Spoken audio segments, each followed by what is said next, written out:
Bonjour à tous, bienvenue pour ce bootcamp. Je vais vous donner, moi Mathilde Gobet, donc je fais partie d'Aerospace Valley, je vais vous donner quelques infos concernant le hackathon, des infos un petit peu pratico-pratiques.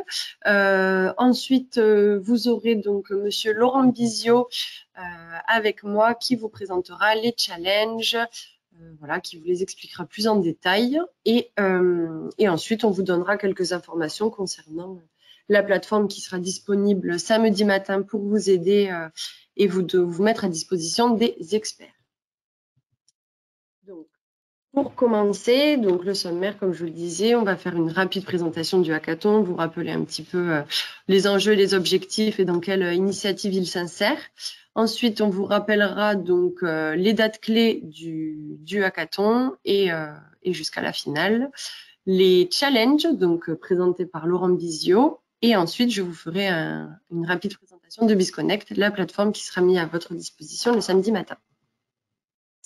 Donc, Laurent Bizio, Bonjour à tous. Je m'appelle Laurent Bizio, je travaille à Aerospace Valley et je suis responsable de tout l'écosystème qui concerne la propulsion et les énergies embarquées sur le domaine aéronautique. Donc, juste une petite parenthèse pour vous rappeler ce que Aerospace Valley est et fait. C'est un pôle de compétitivité qui travaille sur les domaines aérospatial et qui vise à développer toutes les activités aéronautiques, spatiales et drones autour des régions Nouvelle-Aquitaine et Occitanie. Donc, Aerospace Valley a plusieurs métiers, plusieurs familles de métiers sur lesquels on doit développer toutes ces activités aéronautiques. Donc, parmi les métiers, on trouve de l'intelligence artificielle, tout ce qui est la productivité, production, l'usine du futur, les matériaux. Et parmi ces métiers, donc il y en a 5, il y a la propulsion et les énergies embarquées. Donc, c'est pour ça que je viens vous parler aujourd'hui, parce qu'on va beaucoup parler de ces thèmes et ces métiers sur le hackathon Mael. Pour vous situer un élément de contexte, pourquoi on en est à faire un hackathon avec des étudiants et les futurs acteurs de nos domaines aéronautiques, même si vous ne travaillez pas dans l'aéronautique ou dans des écoles aéronautiques. Vous savez qu'il y a beaucoup de métiers dans l'aéronautique et vous êtes potentiellement les futurs acteurs de ces domaines aéronautiques et on va vous expliquer, vous allez le voir à travers le hackathon, ça va beaucoup bouger dans les années qui viennent et c'est vous qui allez faire bouger aussi ces secteurs-là. Un élément de contexte, je vais vous donner un chiffre. 2%. 2%, c'est la part de l'aviation mondiale en termes d'émissions de CO2. Donc, 2%, vous allez me dire, c'est pas grand-chose. C'est vrai. Donc, à ce moment-là, pourquoi faire un hackathon qui vise à réduire nos consommations, nos émissions de CO2? Mais si je vous dis un autre chiffre qui est 1 milliard de tonnes de CO2, là, vous allez me dire, ouais, c'est beaucoup. Eh bien, c'est exactement les 2% de CO2 qu'émet l'aviation dans le monde. Donc, tout ça pour mettre en contexte, 2%, ça pourrait dire, bah, OK, on fait rien sur l'aéronautique parce que c'est peanuts. Mais 1 milliard de tonnes de CO2, il y a quelque chose à faire. Alors, sans aller dans l'avion bashing, bien sûr, l'avion, il va continuer d'exister et pour preuve, c'est que malgré la crise, le trafic aérien est en train de repartir et c'est une bonne nouvelle. Mais le challenge, et ça c'est le nôtre à tous et vous aussi si vous travaillez dans l'aéronautique demain, ça va être de réduire les émissions de CO2 de l'aviation malgré l'augmentation du trafic. C'est ça le vrai challenge. Donc, on va le décliner. Bien sûr, avant d'aller faire voler un A320 avec de l'hydrogène dedans ou des moteurs électriques qui le propulsent, il va y avoir quelques petites étapes intermédiaires. Et donc, c'est pour ça qu'on se retrouve sur ce hackathon parce que les petites étapes intermédiaires, ça va commencer par l'aviation légère. L'aviation légère, c'est un excellent domaine de démonstration, je dirais, où là, on peut faire des démonstrateurs et des preuves de concept rapides et à peu de frais. Et donc, c'est pour ça que Maël existe. Et on va, à travers l'initiative Maël, qui a été créée par Aerospace Valley depuis 1 an, on essaie de mettre en place des partenariats entre les différentes entreprises pour développer des nouvelles technologies, développer des nouveaux services au niveau de l'aviation légère et qui après pourront avoir un sens et une application sur de l'aviation plus commerciale. Donc moi, je vais reprendre rapidement les dates clés qui vous intéressent à vous, étudiants. Donc c'est le hackathon, bien sûr, qui a lieu le 26-27 novembre, sûrement au cours duquel vous serez en train d'écouter cet enregistrement. Ensuite, pour les équipes gagnantes du hackathon, donc il y aura un coaching technique et business entre le hackathon et la finale régionale. Donc ce sera sûrement des petites après-midi de travail, des créneaux de 2 heures que vous préparerez avec la PME qui s'occupera de vous entre donc le hackathon et la finale régionale le 11 février 2022 où on attend les équipes gagnantes de chaque site. Et je laisse Laurent vous présenter les challenges. Donc, on va maintenant détailler l'ensemble des challenges qui sont proposés, qui vous sont proposés. Donc, 2 thématiques. Une première qui traite des enjeux sociétaux liés à la décarbonation de l'aviation légère et l'autre qui traite des nouveaux usages. Donc, on va avoir 4 challenges par thématique. Le premier qui concerne les enjeux sociétaux traite de la décarbonation de l'avion en lui-même, c'est-à-dire que en quoi l'avion demain peut permettre de décarboner l'ensemble du transport aérien, donc en passant d'abord par l'aviation légère.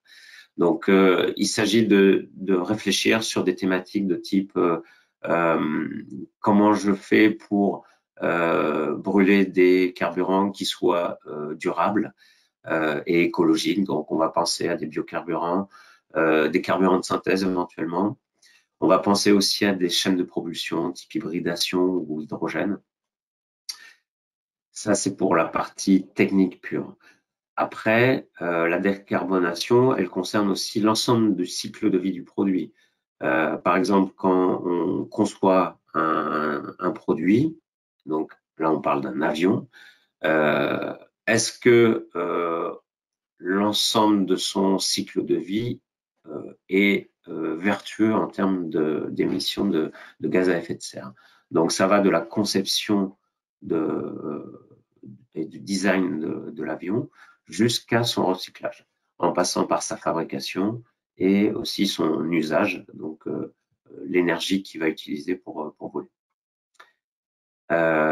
On peut aussi imaginer sur des futures applications d'avions, des futurs avions, d'avoir un nombre de pièces réduit où les fonctions sont de multiples fonctions sont intégrées sur une même pièce, où là, grâce à des techniques de fabrication qui sont modernes, on peut réduire le nombre de pièces de l'avion et donc aussi réduire son impact carbone puisque moins de composants fait moins de CO2. Tout ça pour dire que au global, cette réflexion permettra de devenir concurrent avec des moyens de transport tels que le train ou l'automobile sur nos déplacements interrégionaux. Donc ça, c'est une première fiche, un premier challenge. Ensuite, on aura à réfléchir sur comment je fais accepter l'aviation légère sur notre territoire, plus que ce qu'il est aujourd'hui. L'aviation légère utilise des aérodromes aujourd'hui qui sont extrêmement denses, dont la répartition est extrêmement dense en France, et ça, c'est un atout. La contrepartie, c'est que ces aérodromes, ils sont souvent proches des habitations. Et donc, étant proches des habitations, l'avion, s'il n'est pas discret, il va embêter les riverains. Donc, on est sur un effet secondaire de la décarbonation, dans le sens où la décarbonation va nous amener à utiliser des avions qui vont être plus silencieux en termes de propulsion. Si on imagine des moteurs à piston qui sont remplacés par des moteurs électriques, par exemple, donc on aura des avions qui ne feront plus de bruit au niveau de la génération d'énergie, des générations de puissance. En revanche, il restera de toute façon une hélice, par exemple, et cette hélice, si elle est bruyante, on n'entendra plus le moteur comme on l'entend aujourd'hui, mais on entendra l'hélice. Donc, il faut aussi réfléchir à l'impact acoustique qu'un avion moderne de demain aura vis-à-vis des zones sur lesquelles il volera, autour des aérodromes notamment. Donc là, c'est la réduction du bruit à la source, mais il y a d'autres leviers possibles en termes de réduction du bruit par l'aviation légère, notamment, même si l'avion, on va un peu loin quand on est un peu provocateur en disant qu'il fera autant de bruit qu'un oiseau, même si l'avion, il aura une empreinte acoustique réduite, mais elle existera toujours. Réfléchissons aussi au mode de pilotage et d'arrivée et de départ des avions sur les aérodromes. Je prends pour exemple aujourd'hui, on atterrit sur un aérodrome avec un tour de piste qui est prédéfini. Pourquoi? Parce que les avions, ils ont une certaine performance et il y a certaines réglementations autour. On peut imaginer d'avoir des accès aux aérodromes demain avec des tours de piste qui soient différents, voire qui n'existent plus, parce que les avions permettront d'arriver et de repartir de façon beaucoup plus libre et avec des taux de montée qui seront peut-être beaucoup plus importants et une gêne vis-à-vis des riverains qui peut être réduite grâce au traffic management autour de l'aérodrome. Donc ça, c'est une autre piste qu'il faudra étudier. Ensuite, on propose un autre challenge, toujours dans le terme des enjeux sociétaux de l'aviation légère, où on imagine que l'avion de demain, qui sera décarboné, qui sera peu bruyant, il peut servir à participer à la chaîne de secours sur le territoire français. Aujourd'hui, on utilise essentiellement pour les cas les plus graves, on utilise l'hélicoptère pour accéder et venir en secours des populations, soit en crise sanitaire ou soit sur des événements non attendus et dangereux. Et donc, ces hélicoptères, ils répondent exactement aux besoins. En revanche, sur l'ensemble du territoire, en France, la totalité du parc d'hélicos, c'est 30. Donc, si on regarde par rapport au nombre de départements, ça fait un hélico pour 3-4 départements. Donc, on voit que le besoin de secours, il est relativement limité par rapport à ce qu'on pourrait proposer en termes de réponse à la demande. Donc, les hélicos aujourd'hui traitent les cas les plus urgents, les plus dramatiques ou les plus risqués pour les vies qui peuvent être en jeu. Eh bien, on peut imaginer l'aviation légère qui vient en supplément, en complément de l'hélicoptère aujourd'hui pour venir au secours des populations. Alors, bien entendu, l'aviation légère ne pourra pas remplacer complètement ce que peut faire l'hélicoptère, puisque l'hélicoptère peut venir se poser à des endroits où l'aviation légère ne peut pas se poser aujourd'hui. Mais ça peut être un maillon pour la chaîne des secours qui vient au secours des populations. Vu le nombre d'hélicos qu'on a en France pour venir en secours, bien sûr, il y a des cas, malheureusement, aujourd'hui, où des personnes ou des populations sont en danger et on ne peut pas venir les secourir parce qu'on manque de moyens pour le faire. Et donc, c'est pour ça qu'on prend les cas les plus urgents. Et les cas les moins urgents, ben, on se débrouille par la route, bien souvent. Et là, c'est du temps en plus et donc des risques de décès, malheureusement, pour certaines personnes, parce que les moyens sont à disposition. Donc, l'aviation légère peut venir en complément de cette chaîne de secours, que ce soit pour le sanitaire ou la sécurité des populations. Ensuite, sur les nouveaux usages, d'autres challenges sont proposés, notamment un qui concerne la façon d'utiliser nos aérodromes aujourd'hui.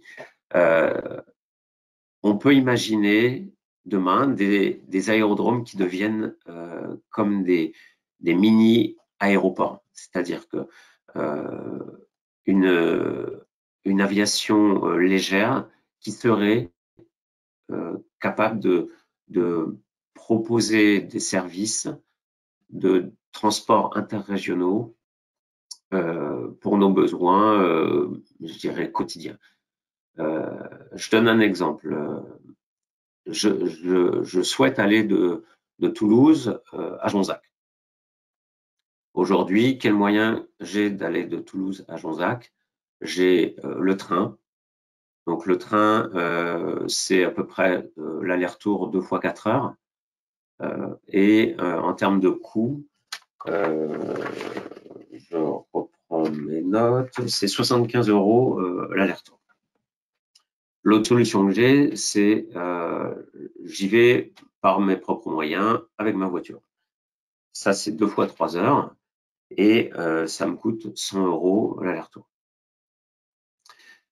Demain, on peut imaginer, si on a des aérodromes qui deviennent des mini-aéroports, avec tous les services qui vont avec dessus pour pouvoir me déplacer de l'aérodrome jusqu'à mon point final d'arrivée, avec des taxis ou de la location sur place disponible. Je peux imaginer d'aller de Toulouse à Jonzac en avion avec de l'aviation légère. Et là, c'est 2 fois 1 heure, donc un temps relativement réduit. Et là où aujourd'hui, ça me coûte 300 € avec un avion tel qu'on les connaît aujourd'hui, on imagine des avions d'ici quelques années qui sont décarbonés et qui sont optimisés, comme les précédents challenges qu'on a vus. Et là, on peut devenir, au niveau de tarification, complètement concurrent à un train, et au niveau de décarbonation, complètement concurrent aussi au train. Donc, on peut réduire les temps de parcours et derrière avoir un service qui répond à mon besoin de me déplacer de Toulouse à Jonzac en un temps relativement réduit.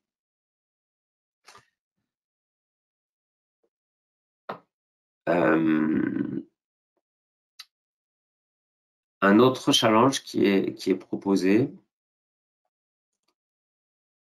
concerne les aérodromes, donc qui deviennent toujours des hubs interrégionaux.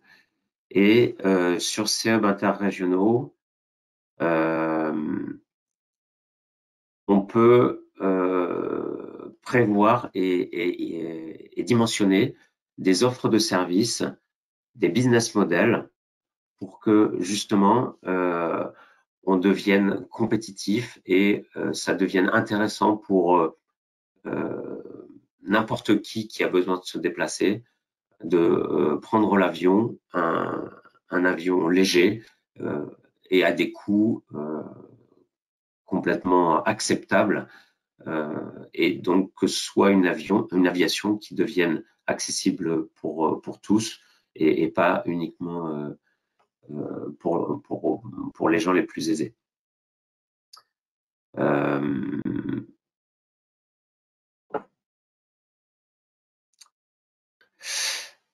Ensuite, nous avons les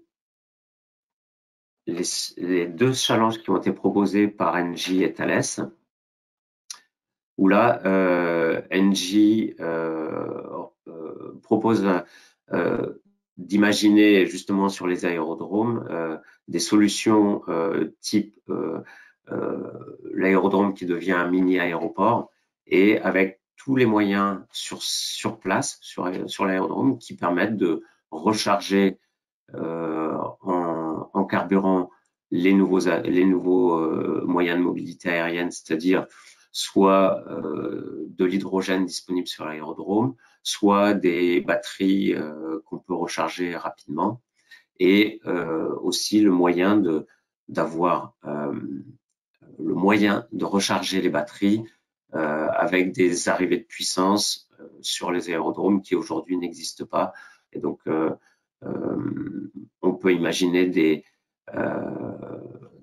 champs de panneaux photovoltaïques à proximité des aérodromes, puisque les aérodromes, par définition, sont sur des zones où il y a assez peu d'habitations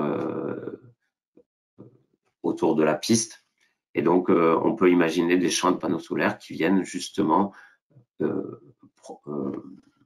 participer à la recharge de ces énergies pour l'avion. Donc, Engie propose ce challenge-là, et donc merci à eux pour cette initiative. Et de la même manière, Thales propose un challenge d'un autre type où on revient plus sur l'avion, où là, on va chercher à faire en sorte que l'avion devienne un peu ce qu'on est en train de vivre actuellement avec l'automobile, où on a des gains d'autonomie en termes de pilotage sur l'automobile.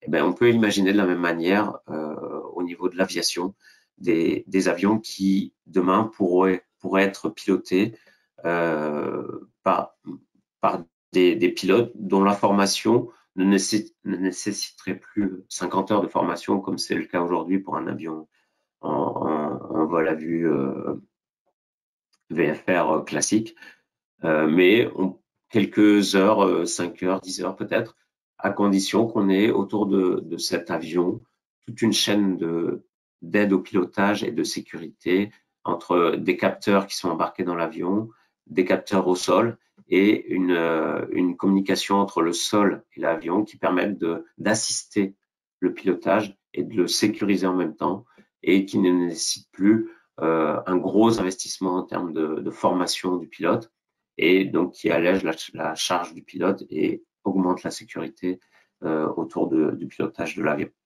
Donc c'est un double avantage, c'est-à-dire on peut augmenter la sécurité et on peut rendre accessible le pilotage des avions par plus de personnes que ce qui est aujourd'hui. Donc voilà ce que propose Thales. Donc maintenant vous avez l'ensemble de ces challenges, 8 au total. Vous êtes les meilleurs participants pour proposer des solutions, faire développer votre créativité, nous apporter vos propositions, puisque nous, on a certaines idées, mais je suis sûr que vous allez en avoir plein d'autres. Vos recherches sur les différents domaines, sur les challenges que vous allez choisir, vont nous permettre de nous enrichir, d'enrichir notre vue sur ces problématiques-là qui nous intéressent beaucoup. Et donc, merci pour votre participation et faites phosphorer toutes vos idées, ça nous intéresse grandement. Merci à tous et bon hackathon. Merci beaucoup, Laurent, pour ces présentations bien complètes des challenges sur lesquels vont devoir travailler les participants. Ça va être, comme on dit, un gros challenge pour relever et trouver des solutions innovantes à toutes ces problématiques qui sont des problématiques actuelles de notre société. Donc moi, je vais vous faire un petit rappel de la plateforme BizConnect, du coup, qui sera à votre disposition le samedi matin pour vous, les participants. Donc c'est une plateforme qui sera disponible donc de 10h à 13h le samedi, donc 27 novembre. L'idée est simple, en fait, c'est pour vous donner l'opportunité d'échanger, de présenter votre présentation aux experts qui seront à distance, en fait, qui n'ont pas pu être présents physiquement sur une édition particulière, voilà, de par la distance souvent géographique. Donc le concept est assez simple, il faut qu'il y ait une personne par équipe, ça peut être le chef d'équipe ou voilà, comme vous l'aurez décidé, qui se connecte sur l'hyperlien qui est comme vous pouvez le voir sur la présentation. Il vous suffira de rentrer des infos très banales, votre nom, votre prénom, votre adresse mail. Une fois connecté sur cette plateforme, vous trouverez donc les profils des experts qui sont disponibles, les créneaux où ils sont disponibles et les créneaux où ils ne sont pas disponibles. Vous pourrez donc leur demander un rendez-vous en fonction des profils qui vous intéressent. Voilà, si vous avez des questions plutôt business, plutôt techniques, etc. Vous pourrez donc leur demander un créneau. L'expert qui sera en face accepte ou refuse ce créneau. Et en cas d'acceptation, cela génère un lien Zoom sur lequel vous pourrez vous connecter donc à l'heure du rendez-vous fixé, vous et l'expert à distance, et vous pourrez poser vos questions, préparer votre pitch, etc. Ce sont des rendez-vous donc de 20 minutes et comme votre présentation doit faire 8 minutes, vous pourrez donc par exemple simuler votre présentation que vous présenterez l'après-midi devant un jury. Vous pourrez simplement poser des questions, demander des conseils, voilà. Donc n'hésitez pas à vous connecter parce que c'est une opportunité pour vous d'échanger avec des experts qui ne peuvent pas être présents, mais qui auraient beaucoup aimé être là et vous encadrer physiquement pendant le hackathon. Voilà. Si vous avez des questions, donc n'hésitez pas, donc vous avez mon contact, à envoyer un email et je me ferai un plaisir de vous répondre et de vous aider. Voilà, et sinon, référez-vous bien sûr à votre organisateur local en fonction du site sur lequel vous vous trouverez. Donc, nous vous remercions, nous vous souhaitons bon courage pour ce hackathon. Soyez innovants et surtout, amusez-vous. Merci beaucoup, bonne journée.